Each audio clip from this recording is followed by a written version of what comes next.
Good morning student. और मैं chapter continue करने जा रहे हैं द सुल्तान्स ऑफ दिल्ली। ठीक है, लोधी डायनेस्टी के बारे में हम पढ़ रहे थे। बलोच लोधी, ठीक है, he was the Afghan ruler, he found the Lodhi dynasty, he was responsible the glory and the strength of Lodhi dynasty. ठीक है, बलोच लोधी जी कौन थे? अफगान के रूलर थे। उन्होंने लोधी वंश की क्या स्थापना करी थी, उसको आगे बढ़ाने के लिए उनका बहुत बड़ा हाथ था। Sikandar Lodhi was the greatest Lodhi ruler, he control over Ganga valley and far off the western Bengal, and he was found a new city called Agra. In AD 1506 he made its capital. ठीक है, सिकंदर लोधी भी बहुत बड़े ग्रेट रूलर थे। Control उन्होंने कहाँ पे किया? गंगा वैली पे कंट्रोल कर लिया, वेस्टर्न बंगाल पे। इन्होंने देखा नई सिटी आगरा भी बनाई थी 1506 में, उसको अपनी कैपिटल बना लिया। उसके बाद आते इब्राहिम लोधी। ठीक है, Ibrahim Lodhi was the last ruler of the Delhi sultanate. He was harsh, cruel and unpopular. वो बहुत ज़्यादा क्रूअल थे, हार्श थे, ठीक है, वो तो लड़ाकू थे, वो पॉपुलर भी नहीं थे। He defeated and killed the Babur in the first battle of the Panipat. ठीक है, ये हार गए थे बाबर से पहली बैटल पानीपत में 1526 में। और इनकी and is that mark beginning of the Mughal rule in India. इनकी मृत्यु के बाद क्या हो जाता है? मुगल रूल की यहाँ पे स्थापना हो जाती है दिल्ली में। एक्सपेंशन ऑफ द सल्तनत, अर्लियर कंडीशन की बात कर लेते हैं हम। In the beginning the Sultanate of Delhi mainly controlled highly fortified garrisons town, and the Sultanate rarely controlled the hinterland. Then the land just adjacent to the city port, and they supplied the goods services. They had depend upon trade, tribute, loot for supply of goods. ठीक है, expansion of sultan की बात कर लेते हैं। जो यहाँ पे जो सुल्तान थे वो क्या करते? कंट्रोल कर लेते थे दिल्ली को। ठीक है, फोर्टिफाइड यहाँ पे टाउन्स थे, गरीशर टाउन, और ये क्या करते? कंट्रोल कर लेते थे इसको। जो लैंड थी यहाँ पे वो क्या करती थी? जो लैंड थी यहाँ पे वो पोर्ट के साइड में, हिंटरलैंड मतलब जो पोर्ट के साइड में जो लैंड होती है उसको गुड एंड सर्विस के लिए यूज़ करते हैं। They depend upon the trade and loot, tribute for supplies of goods. The challenges in the controlling the kingdom, क्या उनकी सामने चुनौती आई थी कंट्रोल करने में किंगडम को? They face the following challenges in the controlling the kingdom. उनको बहुत सारी परेशानियाँ आई थी उनको कंट्रोल करने में।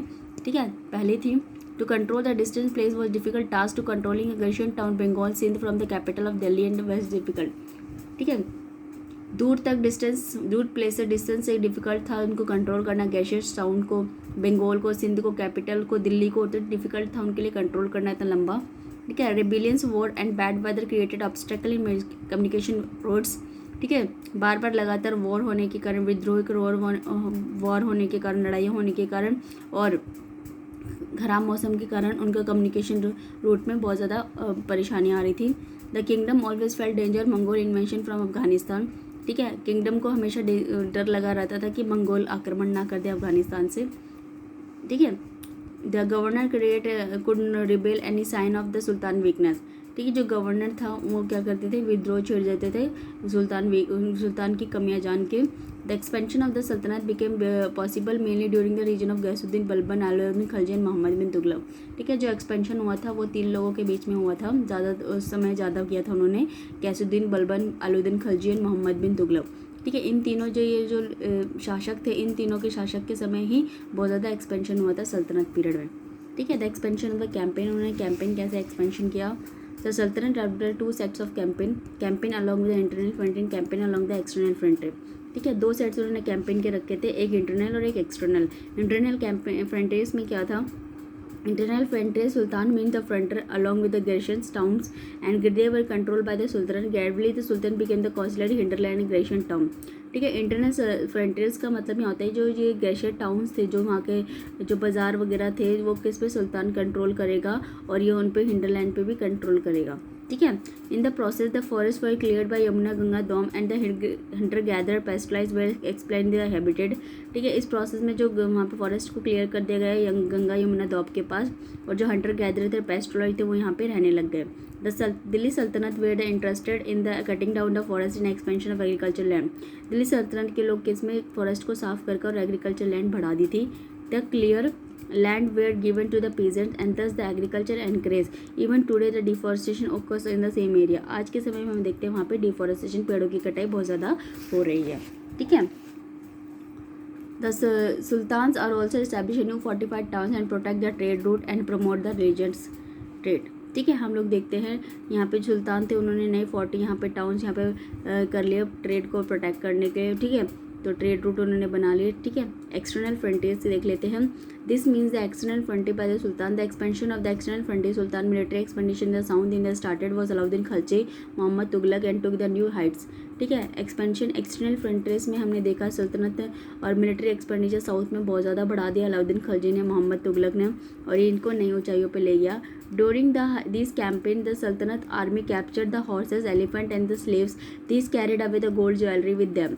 ठीक है। इस समय हम देखते हैं सल्तनत में आर्मीज़ में ये अपने घोड़े, हाथी और जो क्या है दास, ये सब भी लेके जाते थे सोना चांदी के साथ। By the end of the Mohammad Tughlaq region, the Delhi sultanate control the larger part of subcontinent, it collect the taxes of peasantry and dispensary justice and expanded the kingdom, ठीक है। End of the Mohammad Tughlaq region, ठीक है। जब मोहम्मद तुगलक का reason जब and हो जाता है, दिल्ली सल्तनत क्या है लार्जर पार्ट सब कॉन्टिनेंट पे क्या कर लेते हैं, कब्जा कर लेते हैं। वो टैक्स कलेक्ट करते हैं पीजेंट से, ठीक है, और सस्पेंड जस्टिस एक्सपेंडेड किंगडम, ठीक है। यहाँ पे क्या है किंगडम को और एक्सपेंड कर लेते हैं। Sources of history in Delhi सल्तनत के बारे में देख लेते हैं एक बार। We get information about the Delhi sultanate many sources such as historian on account of foreign traveller and account of the chronicle तारिका inscription coin architecture the etcetera, but the most valuable sources of information of this period was तारीखे and the account of foreign traveller, ठीक है। हमें information मिलती है दिल्ली सल्तनत से, ठीक है, हिस्ट्री से, फॉरेन ट्रैवलर से, कोर्ट से, कॉर्निकल से, इंस्क्रिप्शन, कॉइन, आर्किटेक्चर, इनसे हमें सारी इन्फॉर्मेशन मिलती है दिल्ली सल्तनत के बारे में, ठीक है। जो तारीख थी उसके अकाउंट पे फॉरेनर ट्रैवलर ने जो रिकॉर्ड लिखे उसके ऊपर से हमें इन्फॉर्मेशन मिलती है, ठीक है। The term Tariq is a popular form of Tariq and they were called chronicle. They were written in Persian language. They were written by the secretary, administration, poet and courtiers. ठीक है। यहाँ पे जो तारीखें थे वो प्योर फॉर्म है तारीख की। क्रॉनिकल यानी कि कोर्ट के बारे में पर्शियन लैंग्वेज में लिखा हुआ है। सेक्रेटरीज, एडमिनिस्ट्रेशन, पोइट्स और कोर्टियर्स के बारे में यहाँ पे मेंशन किया हुआ है। The authors of Tariq describe the event, advise the sultans to governors. They empathize the rule on the following grounds. He will says the author did not provide information on the beliefs of the ordinary man and woman. ठीक है। हमने इस तारीख में देखा है इस सुल्तान और गवर्नेंस के बारे में ही उसमें मेंशन किया है, उनके रूलर के बारे में मेंशन किया है। हमने यहाँ पे देखा है वो ऑर्डिनरी मैन या वुमन के बारे में कुछ भी चीज़ मेंशन नहीं करी है। They lived in the cities specially in Delhi and really lived in the villages. वो लोग ज़्यादातर दिल्ली विलेज शहरों में रहते थे, गाँव में वो नहीं रहते थे। The generally wrote the chronicle in the paradise the sultans and the get rich award, ठीक है। ज़्यादातर वो क्रॉनिकल सुल्तान के बारे में लिखते थे ताकि उनको क्या मिल जाए, अवार्ड मिल जाए, उसके चक्कर में गिफ्ट मिल जाए। They advise ruler to preserve the idea of social order and based of birth right gendered distinction, the idea were kept secret by the sultan, ठीक है। ये ज़्यादातर एडवाइस करते थे रूलर को कि ये क्या करे, सोशल ऑर्डर पे या बर्थ राइट पे, जेंडर पे क्या करे, डिस्टिंग्विश करें। पर ये जो आइडिया था, ये जो क्या था, ये राजा से छुपाया जाता था। तो ये यहाँ पे हमारा चैप्टर ख़त्म होता है। Thank you.